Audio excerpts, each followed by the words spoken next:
pagi pemirsa semua, selamat datang kembali di Jababeka Coffee Corner.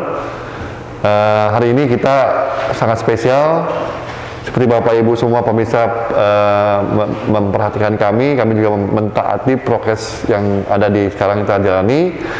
Nah, tapi karena kita bicara supaya lebih jelas dan lebih tepat sasarannya, kami akan membuka masker.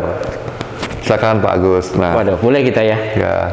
Siap. Nah, hari ini pemirsa semua, kita ada spesial guest ya dari Cikarang Dry Pot, Pak Agus ya. Jadi Pak Agus ini salah satu orang penting lah di Cikarang Dry Pot ini yang menunjang daripada kegiatan operasional Cikarang Dry Pot sehari-hari. Nah, nanti Pak Agus Tomo ini sebagai General Manager of Operation Cikarang Dry Pot ya Pak Agus. Selamat pagi Pak Agus. Selamat pagi Pak Rudi, selamat pagi pemirsa Jababeka Coffee Corner.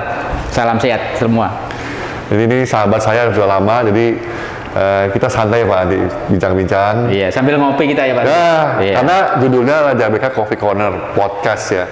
Nah, Jababeka ini punya beberapa apa namanya ya, event. Yang pertama Jababeka Industrial Talk Show Pak Agus, Jababeka Biography Series, dan ini Jababeka Coffee Corner Podcast. Oke, jadi Cikarang Dry Pot ini adalah salah satu unit usaha di bawah Jababeka Group.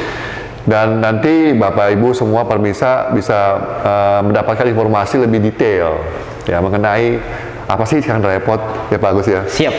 Dan apa sih produk baru yang sudah di launching tahun ini? Iya. Dan apa rencana tahun depan dari Cikarang Dry Pot ini guna lebih mengembangkan usaha Cikarang Dry Pot.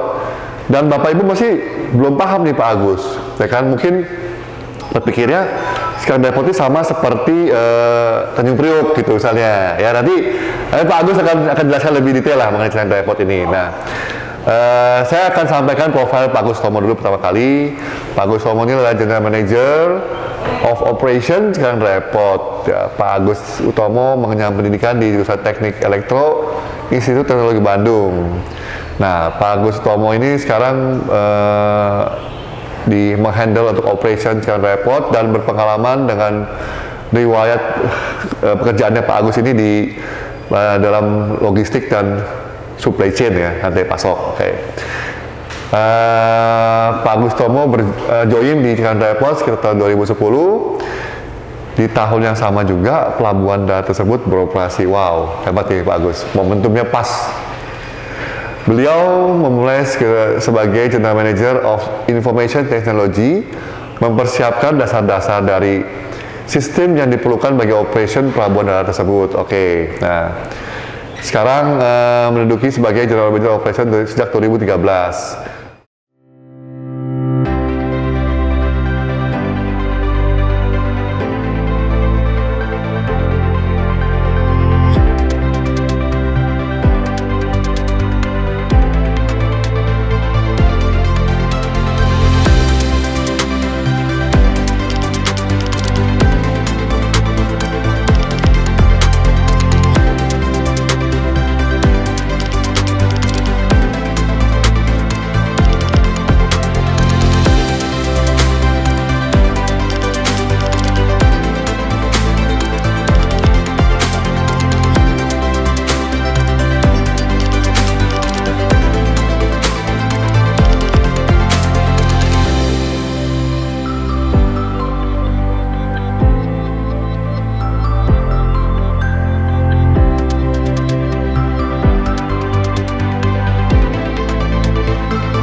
Selamat datang di video kami. Sejak era perdagangan dimulai, perusahaan di seluruh dunia selalu dihadapkan dengan berbagai tantangan. Sebagian mampu mengatasi tantangan dengan terus bertransformasi. Namun, sebagian lainnya masih bertahan dengan cara lama, bahkan memilih berkutat melihat ribuan lembar data yang tidak terintegrasi. Di Run System, kami percaya bahwa perubahan adalah hasil dari suatu sistem yang solid. Sistem yang adaptif terhadap perubahan teknologi dan mampu membawa kesempatan bagi seluruh perusahaan untuk mencapai produktivitas kelas dunia, bahkan sekelas perusahaan Fortune 2000. Mari kita bahas lebih lanjut. Ada banyak hal yang harus dilakukan oleh sebuah perusahaan dalam waktu yang bersamaan. Pertama, perusahaan perlu memprediksi kebutuhan konsumen dan memproduksi sesuai dengan kebutuhan tersebut. Berikutnya, mereka harus memperkirakan berapa modal yang diperlukan dan bagaimana modal tersebut akan dialokasikan. Sampai di fase produksi, bagaimana mereka akan memanfaatkan fasilitas, sejauh apa efisiensi dapat dilakukan. Karena tugas berikutnya adalah bagaimana produk tersebut sampai di tangan konsumen. Tentu ada banyak individu luar biasa yang berada di balik mesin dan faktor produksi. Bagaimana perusahaan bisa memenuhi kebutuhan mereka dengan layak sesuai dengan hasil pekerjaannya. Bersama kami, semua aspek tersebut bisa Anda integrasikan hanya dengan beberapa sentuhan sederhana di gadget Anda. Perkenalkan sistem kebanggaan kami, Run System, Enterprise Resource Planning. Mari kita sejenak berimajinasi. Ada banyak sekali titik di hadapan Anda. Acak dan tidak saling terhubung satu sama lain. Peran kami adalah membantu Anda mengintegrasikan titik-titik tersebut untuk menemukan potensi terbaik dalam mencapai tujuan, membuka pintu dan kesempatan baru untuk bisnis Anda.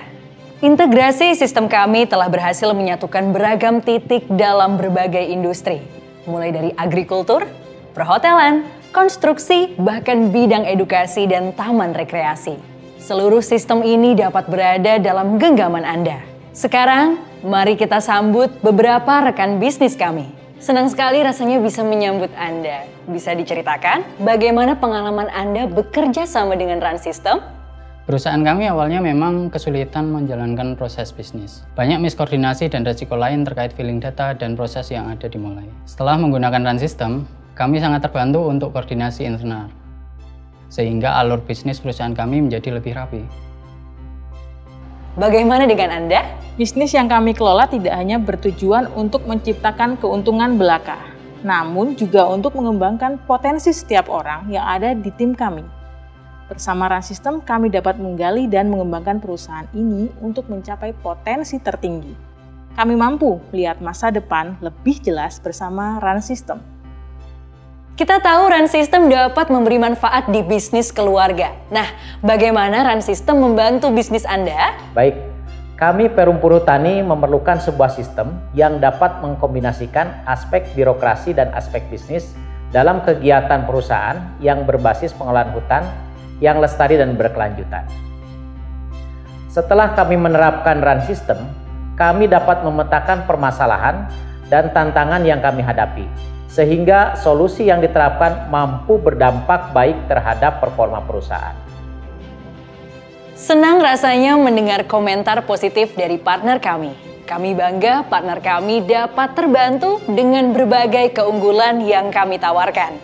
Harga terjangkau, adaptif dengan segala bentuk bisnis, dapat disesuaikan dengan segala perubahan yang diperlukan, dan tentu saja telah sesuai dengan IFRS atau PSAK Compliance sebagai standar pelaporan akuntansi.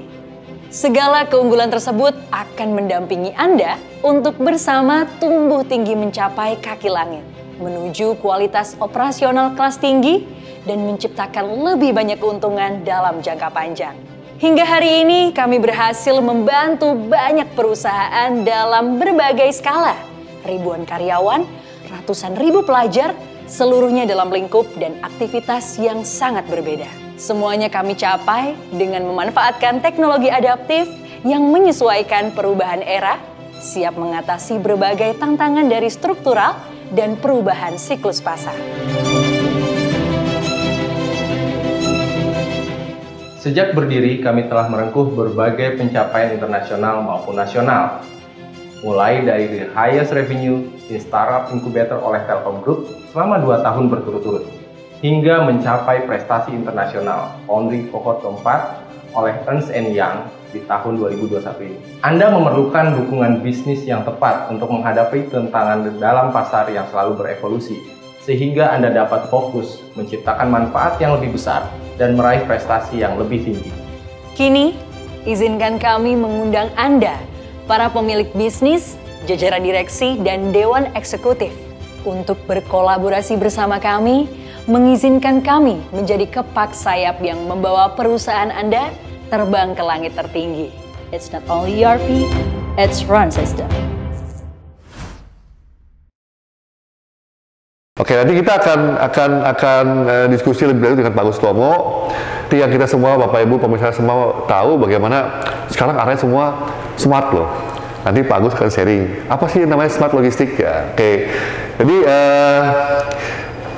kita akan bagi beberapa segmen. Segmen pertama adalah kita ingin tahu loh Pak Agus mengenai general information sekarang repot ini. Mungkin silakan Pak. Terima kasih Pak Rudi. Sekali lagi teman-teman pemirsa JBPK Coffee Corner. Cikarang Dry Port itu adalah pelabuhan umum. Ya, pelabuhan umum artinya siapapun bisa memanfaatkan Cikarang Dry Port sebagai pelabuhan, artinya untuk destination impor maupun untuk port of origin ekspor. Difasilitasi dengan integrated port dan logistik facility. Jadi tidak hanya sebagai port, tapi di situ juga ada logistik facility. Pada dasarnya ada 3 segmen Pak Rudi, 3 bidang di Cikarang Dry Port, bisnis Cikarang Dry Port. Yang pertama adalah port atau pelabuhan. Tentu saja yang kami sampaikan di awal adalah untuk kegiatan impor dan ekspor yang memfasilitasi industri, pelaku usaha ekspor impor di sekitar Jababeka, di sekitar koridor timur Jakarta sebenarnya secara lebih umum untuk kegiatan ekspor impor. Tidak hanya pilihannya ke Tanjung Priok untuk melakukan impor atau ekspor, sekarang juga sudah bisa di Cikarang Dry Port. Yang kedua, pilar yang kedua adalah transportasi. Jadi saat ini kita punya 2 moda transportasi, trucking maupun kereta api, baik untuk ekspor impor maupun juga untuk domestic activity. Ya. Yang ketiga adalah logistik properti. Kita menyediakan properti untuk penggiat atau yang melakukan kegiatan logistik supply chain bisa manfaat itu, pergudangan, empty depot dan sebagainya. Nah, dengan kode pelabuhan IDJBK yang port yang dikenal secara internasional, maka importer bisa melakukan booking ke shipping line untuk impor langsung ke IDJBK, ke Cikarang Dry Port, ya. Dibanding selama ini mereka menggunakan tujuan Tanjung Priok. Artinya mereka melakukan custom clearance dan semua aktivitas yang selama ini di Tanjung Priok bisa dilakukan di Cikarang Dry Port juga. Demikian juga ekspor, mereka juga bisa menggunakan Cikarang Dry Port sebagai port of origin. Artinya bill of lading dari shipping line itu sudah start dari Cikarang Dry Port. Saat ini Cikarang Dry Port sudah ada 23 shipping line. Hampir semua shipping line yang beraktivitas di Tanjung Priok sudah beroperasi di Cikarang Dry Port. Sehingga sebenarnya pelaku ekspor impor, pelaku usaha industri di sekitar Jababeka di koridor timur Jakarta ini sepenuhnya yang selama ini beraktivitas di Priok bisa menggunakan Cikarang Dry Port untuk kegiatan ekspor impor mereka. Itu kira-kira secara umum gambaran Cikarang Dry Port, terutama untuk pemirsa JBPK Coffee Corner yang mungkin sebelum ini belum memahami, belum mengerti. Kira-kira ini yang kami jelaskan secara umum. Mungkin secara detail mungkin kita akan diskusikan lagi, Pak Rudi. Jadi pemirsa semua JBPK Coffee Corner Podcast, sekarang ini kita ada di Cikarang Dry Port nih. Jadi langsung on the spot ya kita syuting di sini. Jadi nanti pemirsa JBPK Coffee Corner bisa lebih detail lagi dengan Pak Agus Utomo. Juga mungkin yang penasaran boleh kontak sama Pak Agus Tomo atau timnya untuk lebih jauh, lebih detail apa sih realnya fasilitas yang ada di Cikarang Depot. Oke, Pak Agus Tomo, yang kedua nih Pak Agus. Siap. Jadi tren logistik pada saat ini dan forecast kedepannya gimana Pak kira-kira Pak Agus? Oke. Kalau kita ngomong tren logistik saat ini tidak terlepas dengan kondisi-kondisi dunia saat ini terkait dengan pandemi, sebelumnya mungkin ada trade war dan sebagainya, karena itu berimpact ke logistik baik secara global maupun Indonesia dan juga Cikarang Depot. Kalau kita lihat di data BPS, memang sebenarnya sudah mulai recovery itu dari 2020 ke 2021 sebenarnya. Sebenarnya kalau kita lihat angka itu, ekspor misalnya bisa sekitar angka 41-42%, udah growth. Artinya sudah terjadi recovery sih sebenarnya secara pelan-pelan. Demikian juga impor sekitar 35-36%. Tapi data itu sebenarnya adalah untuk ekspor impor secara umum. Cikarang Depot saat ini lebih ke arah containerized. Nah, kalau kita lihat secara containerized lebih spesifik adalah di Jabodetabek, di Tanjung Priok sebagai seaport ya.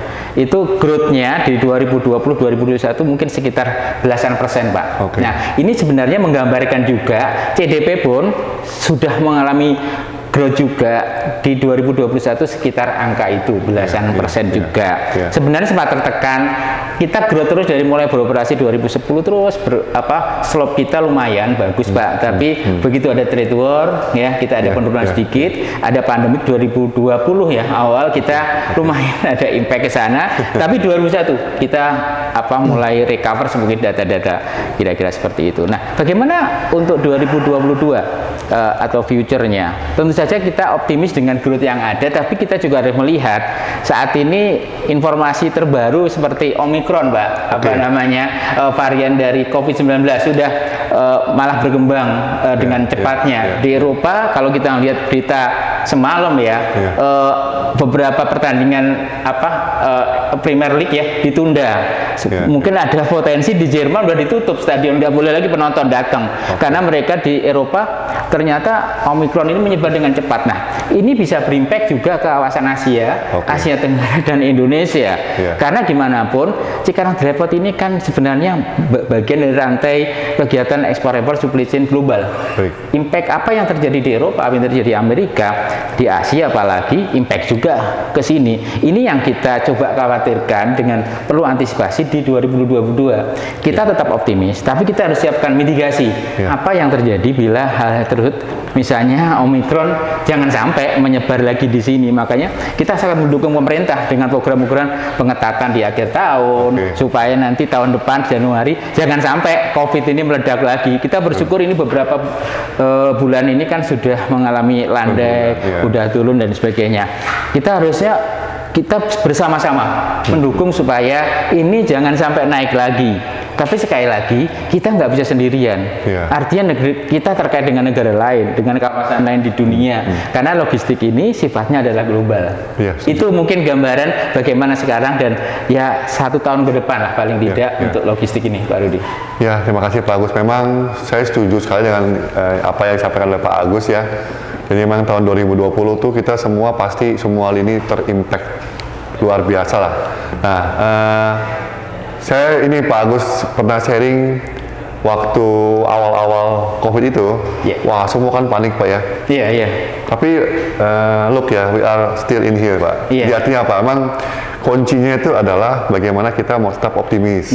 Betul. Dan kita bisa merasakan bagaimana sama Pak. Jadi kami pun di Jabodetabek Industrial Estate sepakat dengan Cikarang Depot. Q4 ini luar biasa sekali kenaikan daripada pergerakan bisnis ini Pak Agus ya. Jadi kami pun naik mungkin saya pikir mereka sudah waiting terlalu lama, setahun lebih ya. Jadi sekarang ini mereka dunia bisnis ini langsung tiba-tiba langsung raise up Pak. Nah, itu yang saya setuju sekali dengan yang apa yang disampaikan Pak Agus. Jadi Bapak Ibu semua pemirsa Coffee Corner, jangan menyerah, kita tetap optimis. Nah, yang ketiga nih Pak. Siap.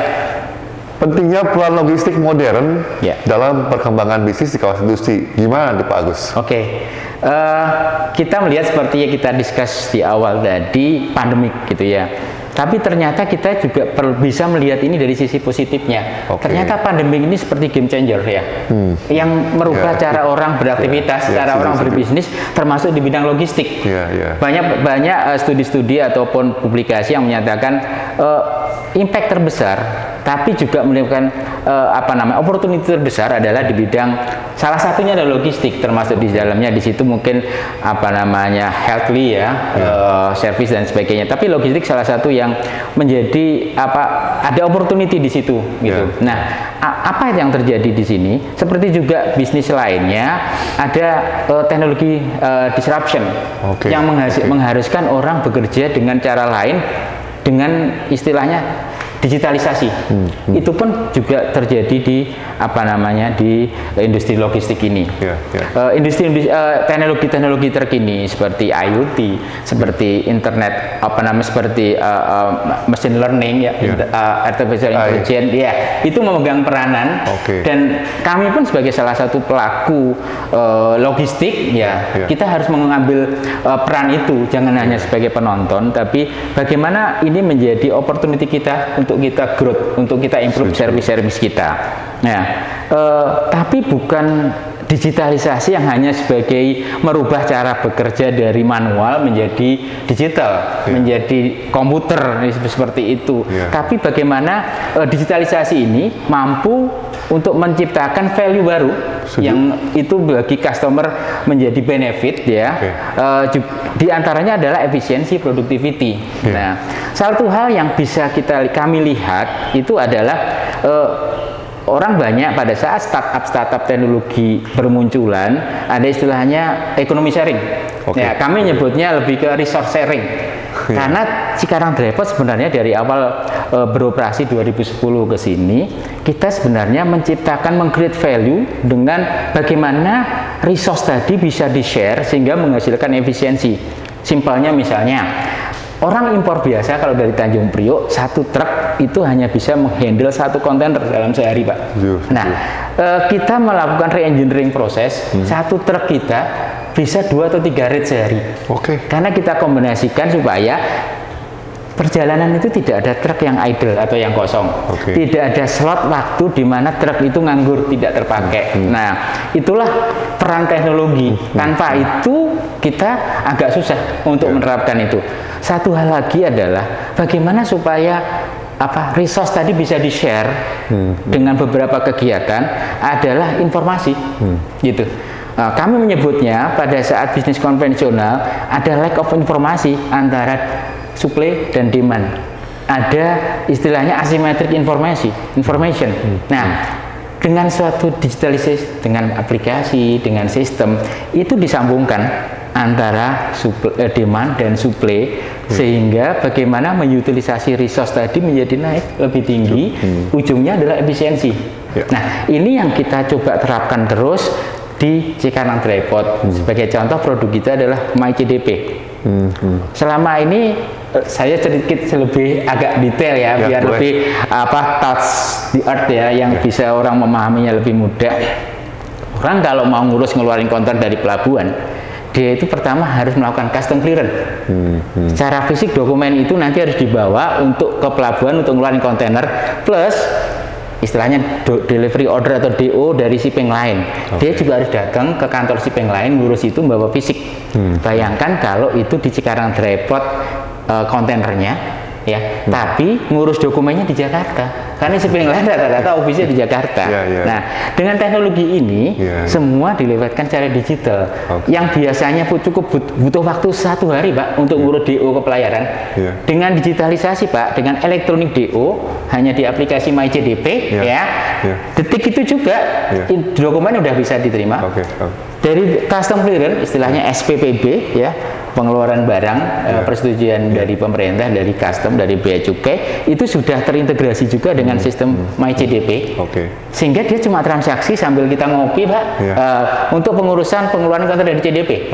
Dia harus tahu bayar berapa. Setelah itu transaksi, kalau kita beli di, contohnya, saya menyebut merek Tokopedia misalnya, kan kita tinggal milih bayarnya pakai apa? Pakai kartu kredit, pakai e-wallet, atau pakai virtual account kita milih virtual account, langsung ditransfer secara elektronik, langsung keluar apa namanya SPPB di MyCDP. Nah, setelah itu apa proses yang selanjutnya? Di-assign kepada truk yang nanti akan bawa kontainer. Nah, di-assign kontainer nomor sekian nanti bawa truk nomor B sekian. Begitu assign, nah si driver udah nerima nih notifikasi, oh saya dapat job nih ngambil kontainer di CDP. Dia tinggal masuk, di CDP sudah ada teknologi AutoKit untuk mengidentifikasi saat dia ngetap. Oh, ini kontrak kalau mau ngambil kontainer nomor sekian, adanya di blok sekian loh. Nah, dia akan menuju blok tertentu tadi. Alat kita siap untuk memuat kontainer. Setelah itu keluar, dia validasi lagi. Bener nggak kontainer yang dikeluarkan sama dengan dokumen custom di ODI. Ya, kalau udah bener, buka AutoKitnya keluar. Nah, terjadi efisiensi yang cukup banyak. Kami sebut bisa 1,5 hari, Pak, dibanding apa namanya manual proses begitu. Nah, itu apa yang sudah kita kerjakan sekarang dengan MyCDP. Nah, tentu saja ke depan improvement yang lain juga kita lakukan. Tujuannya tentu untuk memudahkan customer untuk beraktivitas sehingga dia mendapatkan benefit, keuntungan. Siapa customer itu sebenarnya? Importir, eksportir, shipping line, dan pelaku logistik secara umum. Sehingga CDP itu menjadi suatu center of logistic facility yang mudah untuk bertransaksi logistik, mudah untuk berbisnis supply chain. Nah, itu Pak Rudi, bagaimana teknologi melakukan improvement untuk logistik. Setuju Pak Agus. Tapi sebelum lanjut Bapak Ibu semua, kita minum kopi dulu Pak. Oh siap. Karena jadinya kita pakai kopi corner. Oh, iya, ini Pak Rudi sukanya kopi hitam ini ya, sama dengan saya ini. Kopi tubruk Pak. Oke, di Bapak Ibu, Pak pemirsa JLBK Coffee Corner, tadi detail ya dari Pak Agus Utomo bagaimana aplikasi MyCDP itu luar biasa sekali ya Pak Agus ya. Jadi kan memang sekarang eranya apalagi milenial Pak, semua pakainya aplikasi ya kan. Nah, jadi ini sangat penting ya. Jadi Bapak Ibu pemirsa JLBK Coffee Corner, nanti kalau memang mau lebih detail juga bisa mendownload aplikasi MyCDP. Tentu. Ya kan? Nah, itu sudah sangat istilahnya paketnya sudah lengkap lah Pak. Jadi Bapak Ibu pelaku bisnis logistik bisa langsung explore di MyCDP. Nah, Pak, sebelum kita ke pertanyaan selanjutnya Pak, ini kan kelebihannya CDP ini adalah memanfaatkan jalur kereta ya Pak ya. Iya. Nah, dan sekarang kan wah luar biasa sekali Pak perkembangan jalan tol ini. Iya. Nah, Bapak Ibu pemirsa semua, kalau Bapak Ibu semua kan sekarang udah banyak akses yang kita bisa lewati bersama-sama. Nah, ini mungkin bisa ini pertanyaan selipan Pak. Mungkin boleh share Pak, gimana Pak Agus? Oke, iya, terima kasih. Jadi kalau kami sebut saat ini mungkin orang melihatnya sangat beruntung CDP ada di fasilitas yang akses tolnya mudah. Ada jalur kereta api yang berimpit dengan fasilitas CDP. Tapi perlu diingat bahwa para bapak-bapak yang dulu mendesain Cikarang Dryport ini memang sudah memplanning bahwa Cikarang Dryport itu harus mendekati moda-moda transportasi yang memungkinkan ini lebih efisien, kira-kira gitu. Nah, saat ini kita udah memanfaatkan dua-duanya, baik untuk kegiatan ekspor impor maupun domestik. Sebagai kami sampaikan ekspor impor adalah pengangkutan dari Priok, kontainer Priok CDP untuk impor dan CDP ke Priok untuk ekspor. Kita udah menggunakan dua moda itu, Pak Rudi. Jadi ada moda kereta api yang kita jalankan kombinasi juga dengan moda truk. Demikian juga untuk domestik, kita bahkan sampai Surabaya kita sudah bisa melayani juga pengguna jasa di sekitar Cikarang Dryport bila membutuhkan transportasi ke Surabaya. Nah, mungkin teman-teman ada yang bertanya bagaimana kita memanfaatkan ini, mengkombinasikan ini. Kami juga menjalankan yang kami sebut tadi machine learning. Kita kembangkan terus bagaimana kita melakukan route optimization. Kita punya optimization engine yang istilahnya kalau kita menggunakan mau jalan misalnya dari Jababeka mau misalnya ke Sudirman begitu, lebih cepat lewat mana? Kita buka Google Map biasanya. Diarahkan ini, ternyata tol dalam kota macet di Pak Rudi. Jadi diarahkan kamu lewat tol Becakayu saja. Di situ waktu tempuhnya lebih pendek. Nah, kita juga memanfaatkan teknologi seperti itu, tapi tidak hanya bagaimana jalur yang tercepat seperti Google Map, tapi juga kita melihat demandnya kapan itu pot of loading pointnya itu start, terus nanti diharapkan sampai di destination itu kapan. Kita lihat pada jam itu jalurnya seperti apa. Jadi kita yang kita evaluasi adalah tidak hanya rutenya, tapi juga di Tanjung Priok. Pot mana yang saat ini lebih longgar daripada pot yang lainnya. Contohnya, kalau di JICT lagi macet di dalam, maka kita arahkan untuk mengambil kontainer di pot yang lain. Itulah optimization engine yang kita jalankan. Demikian juga dengan warehouse tujuan delivery dari Cikarang Dry Port. Misalnya salah satu importer kita ada di Jababeka 2 misalnya. Nah, jalur mana yang akan lebih cepat dilalui dan loading docknya kira-kira mampu untuk menampung berapa kontainer untuk misalnya window time 1 gitu. Ya, kira-kira itu kita terapkan sehingga unit kita teroptimalisasi untuk melayani customer dan meminimalisasi idle. Itu optimalisasi engine yang kita lakukan. Nah, bagaimana dengan kereta tadi sama Pak Rudi? Jadi pada saat kereta itu kan punya jadwal. Sehari sekarang ini di Cikarang Dry Port itu 2 rate sehari, pagi dan sore. Nah, tapi kereta ini punya jadwal tadi yang saya sampaikan. Nah, untuk kontainer-kontainer yang memang secara priority customer tidak membutuhkan untuk saat itu hari itu juga dibutuhkan untuk digunakan di gudang mereka, kita bisa lewatkan kereta karena lebih fleksibel waktunya, lebih waktunya nanti ngikutin jadwal tadi. Tapi kalau misalkan butuh cepat, gudang butuh siang nanti jam 1 mau digunakan untuk proses produksi. Informasinya pagi ini, nggak mungkin kalau saya ikutkan kereta pagi udah lewat, kereta sore yang kereta sore udah waktunya udah lewat ya, sehingga kita lewatkan yang ini lewat truk, kira-kira seperti itu. Nah, itulah optimization engine bekerja, Pak. Sehingga kita bisa melayani pengguna jasa seperti yang mereka ekspektasi, tapi efisiensi dari cost kita bisa optimalkan. Nah, itu Pak Rudi, hal yang kita terus improve lakukan di Cikarang. Jadi Pak Agus itu kan kalau saya boleh sharing Pak, regarding sama optimalisasi engineering itu, kayak kita dulu kalau mau kemana kan, kayak tadi Pak Agus kan, wah lihat Google Maps. Dulu kan kita nanya orang kan. Oh iya, benar. Nanya orang, lu kemana? Nah, tingkat keberhasilannya jauh. Lebih akurat pakai Google Maps. Nah, pertama Pak. Kedua, mungkin dulu kita biasa pakai ojek kan, ojek pangkalan. Nah, sekarang kita pakai ojek online. Nah, jadi akhirnya apa? Akhirnya Pak, semuanya itu harus mengikuti apa yang tadi Pak Agus sudah sampaikan kan. Betul. Karena mau nggak mau, ATN-nya semua harus balik ke teknologi. Nah, yang terpenting bagaimana kita melayani customer lebih baik dan lebih baik. Saya punya cerita satu lagi Pak Rudi. Saya menarik tadi yang dulu kita kalau mau naik ojek ya datang ke pangkalan, pangkalan ojek ya Pak ya, adanya ojek pangkalan. Tapi begitu ada ojek online, kita tinggal order dari handphone, mereka yang datang ke kita. Saat ini kita sedang ada project, moga-moga nanti minta doanya 2022 kita bisa launching ini. Saat ini isunya logistik adalah shortage ya, kekurangan kontainer, terutama untuk ekspor. Nah, sebenarnya inisiatif kita adalah mencoba mensolusikan itu, yaitu bagaimana supaya kontainer itu lebih cepat perputarannya. Kan kontainer itu yang akan dipakai oleh eksportir itu asalnya adalah dari ekspor.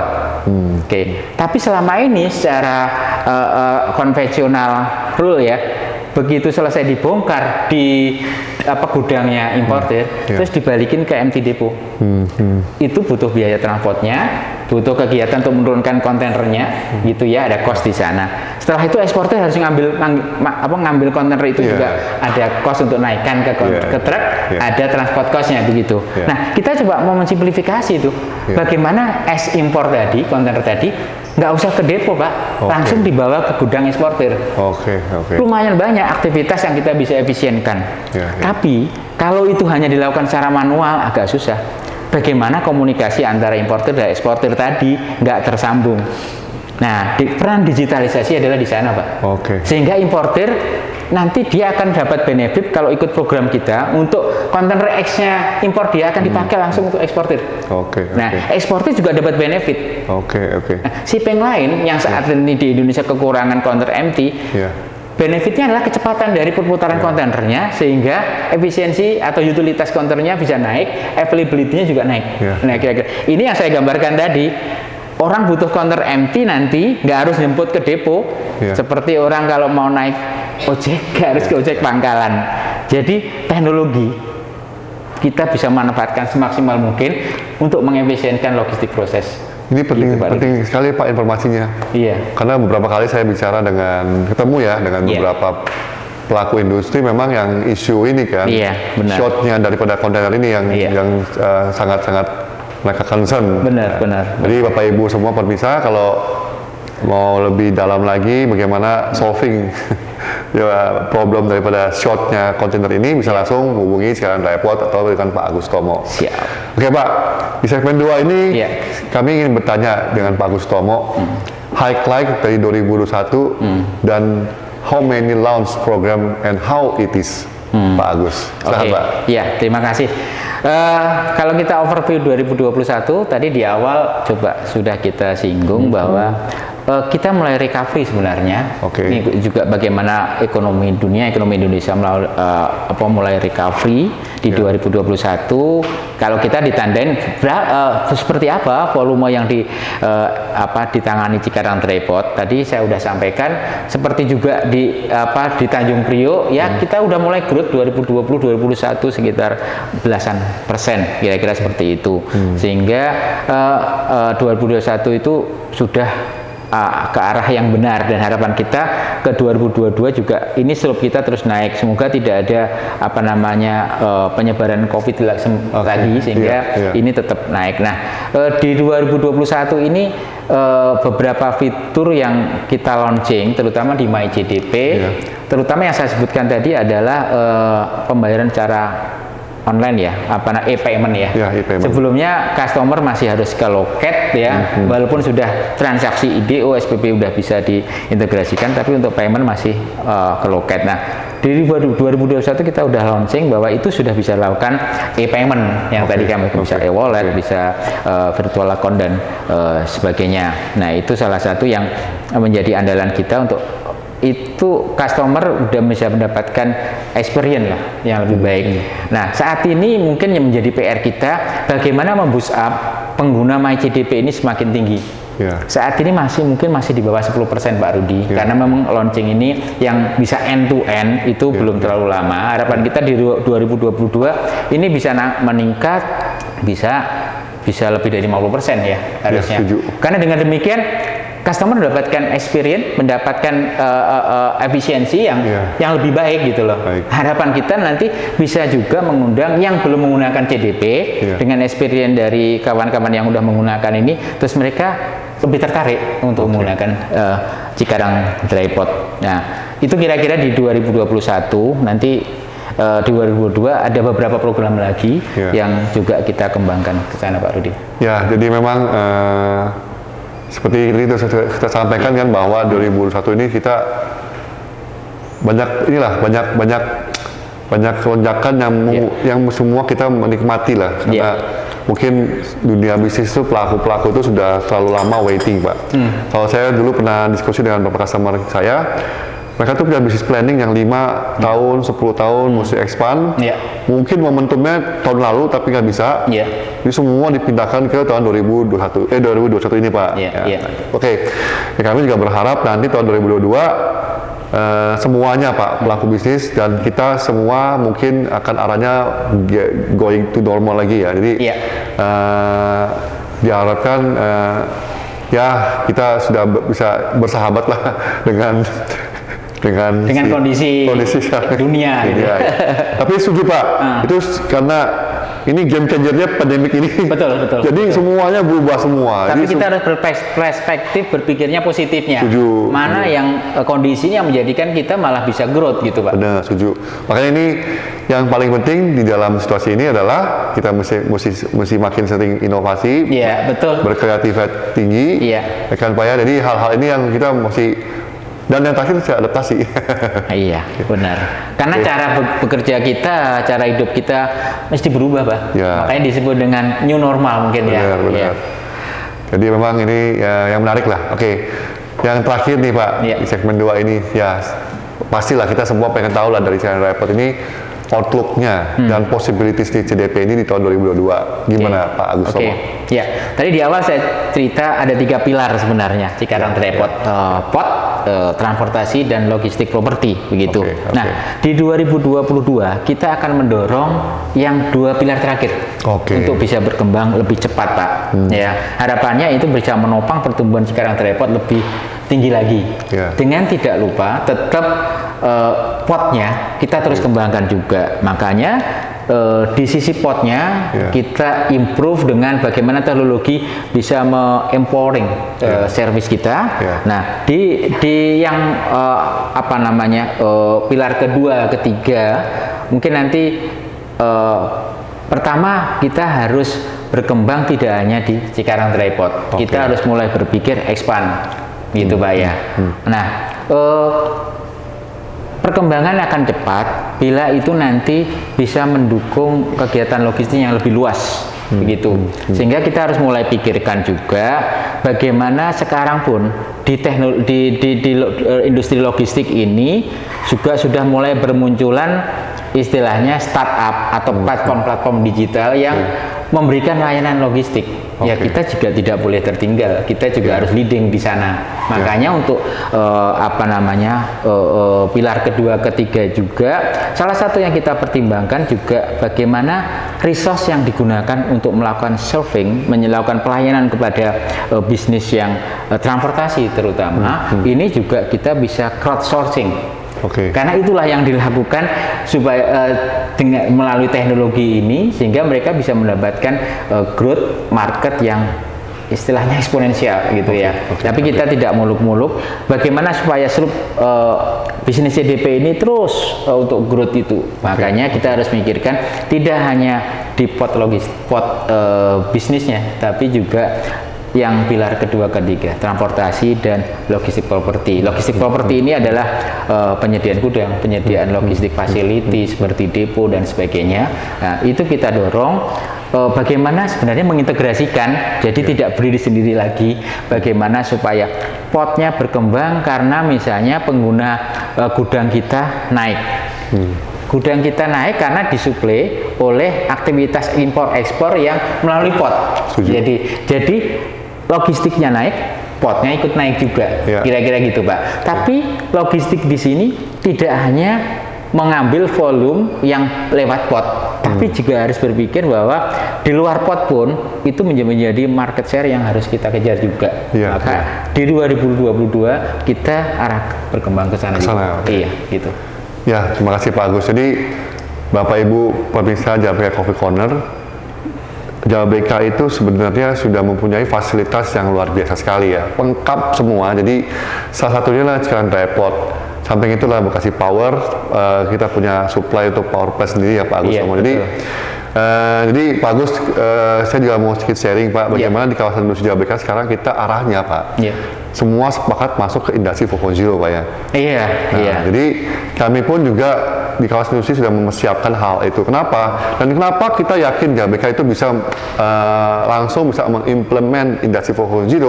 Ya karena kami sudah punya Cikarang Report, kami sudah punya Bekasi Power, ya, Independent Power Plant. Nah itu, dan juga ada ICTEL yang menyediakan fasilitas fiber optik, Pak Agus Tomo. Nah kami itu Jabeka Industrial Estate sudah meluncing Pak Agus produk baru yang namanya Smart Factory ya, yang namanya Smart Manufacturing Hub, dan kita juga sudah meluncing yang namanya Cidai Hub Pak. Cidai Hub ini kita semua sudah tahu bagaimana itu adalah kita ambil dari Star Wars, tapi punya arti sebenarnya Cidai itu. Di Jabeka E-commerce Digital Hub. Nah lokasinya di sangat strategis, di sebelahnya Hotel Dewa Palace di Jababeka tahap 2 Pak, commercial area. Oke. Nah, jadi di sana kita akan bagi beberapa klaster Pak, yang nanti dia juga akan menunjang ke Cikarang Depot. Misalnya kawasan industri halal Pak. Oh iya, iya. Terus ada biotech, cluster, dan juga high tech industrial Pak. Nah, ini nanti kenapa kami meng-create ini? Karena kami sadar kan kami ini gula-gula ya Pak. Jadi sweetenernya ini harus selalu manis.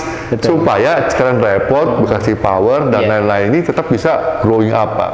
Nah, kami berusaha untuk meng-create ini Pak Agus Tomo. Jadi mungkin next year kita juga mau launching yang Jababeka tahap 9 Pak Agus Tomo. Nah, ini sangat penting juga, sangat strategis sekali buat kita semua se-Jababeka. Mudah-mudahan kalau ini semua lancar, semuanya on the track, kami Jababeka Group akan percaya kita tetap menjadi leading Pak. Ya, jadi ini Bapak Ibu pemirsa Jababeka Coffee Corner, percayalah sama Jababeka. Jadi gini, saya sharing Pak Agus Sutomo, mungkin mudah membangun sebuah kawasan industri Pak, tapi menjaga komitmen dan konsistensi selama 32 tahun is not easy. Nah, itu yang paling penting Bapak Ibu semua. Jadi kita akan akhiri diskusi kita hari ini. Cukup manis dan sedikit pahit lah Pak kopinya. Oke, jadi Bapak Ibu semua pemirsa, nantikan di episode selanjutnya untuk Jababeka Coffee Corner ini. Kami berharap kita akan terus growing up semuanya, kita semua tetap optimis. Oh ya, ada closing remark dari Pak Agus Tomo? Satu saja Pak. Kuncinya pada saat kita memanfaatkan teknologi untuk terutama di bidang kami logistik dan mungkin juga bidang lain adalah sinergi. Ya. Setuju. Kita tidak bisa sendirian, tidak bisa main sendiri, dan kolaborasi Pak ya. Nah, kolaborasi. Nah, dan saya terpikir yang disampaikan Pak Rudi tadi, bahwa pengembangan-pengembangan yang disampaikan Bapak nanti mestinya bisa dikolaborasikan juga. Sebagai simpel bahwa butuh untuk distribusi barang, butuh untuk ekspor impor, maka itu akan bersinergi dan kita bisa menciptakan suatu layanan kepada pengguna jasa yang lebih efisien, lebih mudah, dan lebih akurat Pak. Baik, itu kira-kira Pak Rudi. Itu Pak Agus. Mungkin nextnya saya dapat tiba-tiba ide deh Pak. Mungkin nextnya di Coffee Corner kita bikin topiknya untuk halal ini Pak, logistik. Siap. Ya, jadi nanti kita akan kolaborasi dengan Cikarang Depot. Jangan kemana-mana Bapak Ibu semua. Jadi tunggu the next series dari Jababeka Coffee Corner ini, yang mungkin mudah-mudahan kita bisa realisasikan untuk diskusi lebih lanjut mengenai halal logistik. Oke, terima kasih semuanya. Salam Jababeka. Terima kasih. Terima kasih.